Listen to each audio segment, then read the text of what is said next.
নামাজ রোজা হজ জাকাত না, নামাজ রোজা হজ জাকাত এগুলি এগুলি উমাইয়া আব্বাসী ও শাসকরা তৈরি করেছে তাদের বিজনেস করার জন্য। তাদের বড় বিজনেসই হলো এই মসজিদ ব্যবসা, তাদের বড় বিজনেসই হলো নামাজ, এই ওয়াক্তীয় নামাজ। এই জন্য মূল প্রেমই হইল নবীজির প্রেম। যার প্রেম নবীর প্রতি যত বেশি, যার প্রেম আমার মা ফাতিমার প্রতি বেশি, যার প্রেম আমার আলী হাসান হুসাইনের প্রতি বেশি, যার প্রেম, সেই প্রেমিক, তারই ইমান শক্ত, সেই নাজাত লাভ করবে। আর সবাই সবাই এই যে বেহেস্ত নামের হুর নামের ইয়ের মধ্যে এই ঘোলা পানিতে সাঁতার কাটবে, কিন্তু তারা মুক্তি লাভ করতে পারবে না। এজন্য আমি সবসময় বলি যে মা ফাতেমা, হজরত আলী, ইমাম হাসান হুসাইন, এরাই সত্য ছিলেন, আর এদেরকে সবাইকে শহীদ করা হয়েছে। আমার মুর্শিদ বলতেন পরোক্ষভাবে, কিন্তু অনেকেই জানে না, নবীজি সাল্লাল্লাহু আলাইহি সাল্লাম আমাদের নবীজিকেও কিন্তু শহীদ করেছেন। এই কথাটা সবাই হয়তো জানে না কিছু। আমি তবে একটা বলি, যদি নবীজি যখন একদিন নবীজি, সবাই বলে যে নবীজি সালাত আদায় করতেন, এগুলি সম্পূর্ণ বানানো কথা। মসজিদে নবী বলে যেটা, ওটা নবীর বাসভবন ছিলেন। সেখানে নবী খুতবা দিতেন, মানে বক্তব্য দিতেন তাদের সাহাবীদের উদ্দেশ্যে।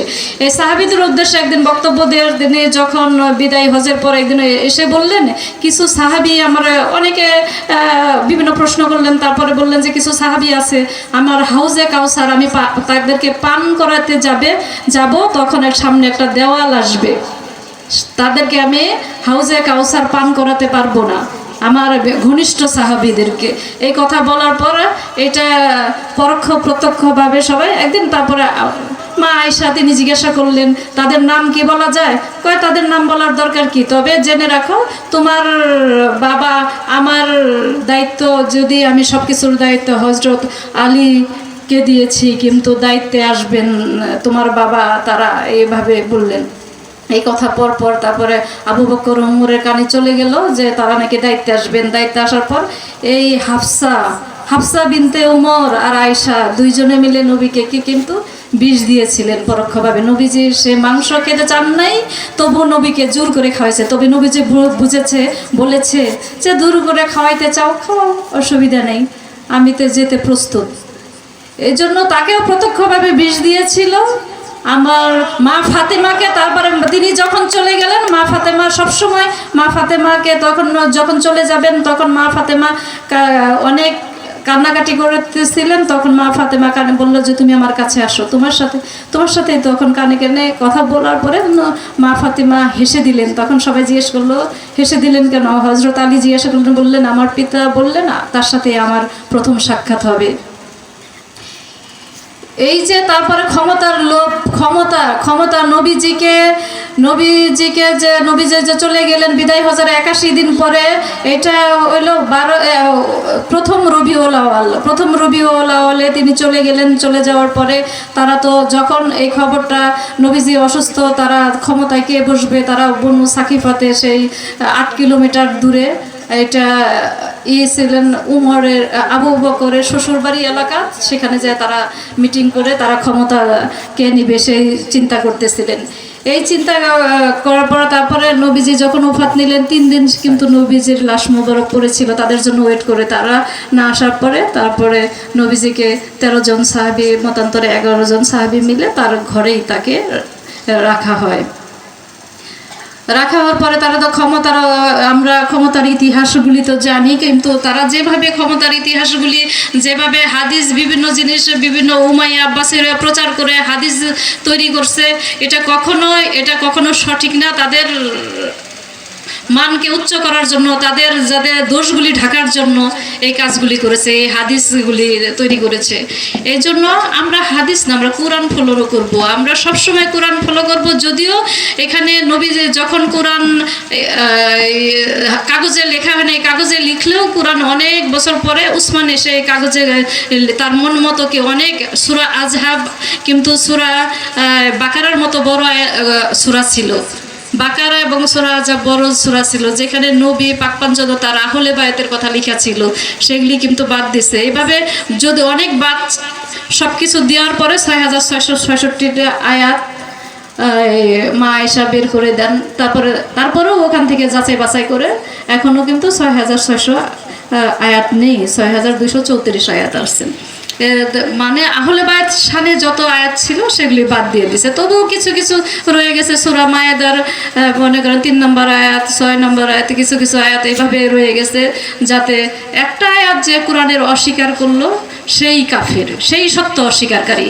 এই জন্য যারা এই যে শরীয়ত পালন করে, শরীয়তের নামে ধর্ম পালন করে, তারা কিন্তু কোরআনের অধিকাংশ আয়াতই তারা অস্বীকার করে, তারা কোরআনের অধিকাংশ আয়াতই অস্বীকার করে। এই জন্য আমরা আহলে বায়াত আর মূল কোরআন, মূল নবী এবং আল্লাহর মধ্যে 90,000 কথা হয়। 90,000 কথার মধ্যে 30,000 আছে কোরআনে, আর 30,000 তার আহলে বায়াতের অনুসারীগণের মধ্যে।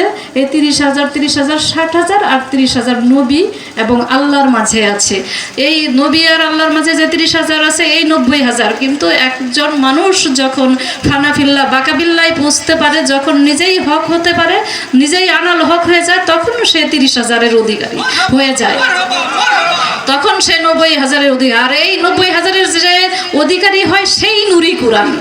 এই নুরি কোরআনকেই আমাদের অনুসরণ করতে হবে, এই নুরি কোরআনকেই আমরা ধারণ করব, এই নুরি কোরআনকেই আমরা খুঁজে বের করব। এই কাগজি কিতাব না, কাগজি কোরআন না, আমরা নুরি কোরআনকে খুঁজে বের করব, নুরি কোরআনের পথ অনুসরণ করব, তাকে ধরব। এই আমরা এই যে যারা আহলে বায়াত আছে, যত বিপদ আপদ বানার যত কিছু আসুক, যেমন আমার মুর্শিদ চলে যাওয়ার পরে তিনি তো স্বাভাবিকভাবে পরিচয় ছিলেন, তিনি লেখক, কবি, লেখক, সুফি কবি, লেখক হিসাবে পরিচিত। তিনি অলি হিসাবে বেশি পরিচয় দিতেন না। যারা তাদের লেখা পড়ে তার কাছে এসেছেন, যারা তাকে ছাড়েন নাই, বিভিন্নভাবে তাকে জোর করছে, তখন তাদেরকে বায়াত দিতেন, তাছাড়া তিনি বায়াত দেননি। কিন্তু তিনি চলে যাওয়ার পরে কিন্তু তিনি বলে গেলেন রূপগঞ্জ, রূপগঞ্জের কথা বলে গেলেন, সেখানে জায়গা পেলাম। 2বার তার মাজার ভাঙলো, শেষ মুহূর্তে গত 7 তারিখে তাকে সবকিছু জ্বালায় পুড়ায় দিল। এই যে ওলি আল্লাহদের বিরুদ্ধে সবসময় এরা লাগে। আমরা কিন্তু শরীয়তের এরা কত অন্যায় করছে, আমরা কিন্তু আহলে বায়াতে কেউ তাদের বিরুদ্ধেই করি না। তবে আমাদের একতাবদ্ধ হওয়া উচিত। উলিয়াদের বিরুদ্ধে যেন কেউ, এই ইসলামে, এদেশে ইসলাম এনেছে উলিয়ারা, এই ইসলাম দিয়ে, এই উলিয়ার ইসলাম দিয়ে তারা মসজিদ মাদ্রাসা বানিয়ে ব্যবসা করে বিভিন্ন দেশ থেকে ডোনেশন আনে, তারা এই উলিয়াদের বিরুদ্ধে তাদের রুজি রোজগারের পথও করে, আবার এই উলিয়াদের বিরুদ্ধেও লাগে। এই জন্য আমরা আহলে বায়াত প্রেমিক যারা আছি, যেখানে উলিয়াদের বিপক্ষে কোনো আক্রমণ হবে, কোনো অন্যায় নিপীড়ন হবে, আমরা সবাই একত্রবদ্ধ হব, সবাই একত্রবদ্ধ হয়ে প্রতিবাদ গড়ে তুলব। আর আমরা সবসময় উলিয়ার বিরুদ্ধে যারা যায় তাদেরকে কিভাবে প্রতিরোধ করা যায়, কিভাবে আমাদের সব কিছু করা যায়। তারা যেমন একটা কিছু হলেই তারা মিছিল মিটিং করে, তারা এই যে গত 2 বছর আগে 5ই মেতে যে বড় সমাবেশ করে কত দেশে বিশৃঙ্খলা অরাজকতা করলো, সরকারের বিরুদ্ধে কিভাবে তারাই করে। কিন্তু অলি আল্লাহ সুফিরা তো কখনো কারো বিরুদ্ধে যায় না, কারণ তাদের দ্বারা কারো কোনো আঘাত পাক, কেউ একটা পিঁপড়াও যাতে আঘাত না পায়, কেউ ক্ষতিগ্রস্ত না হয়। একজন সুফি কখনো কারো ক্ষতি করতে পারে না, তাই সবসময় সুফিরা মানুষের কল্যাণ কামনা করে, তাকে মুক্তি লাভ করার চেষ্টা করে। এই জন্য প্রত্যেকটা সুফিদের, প্রত্যেকটা আহলে বায়াত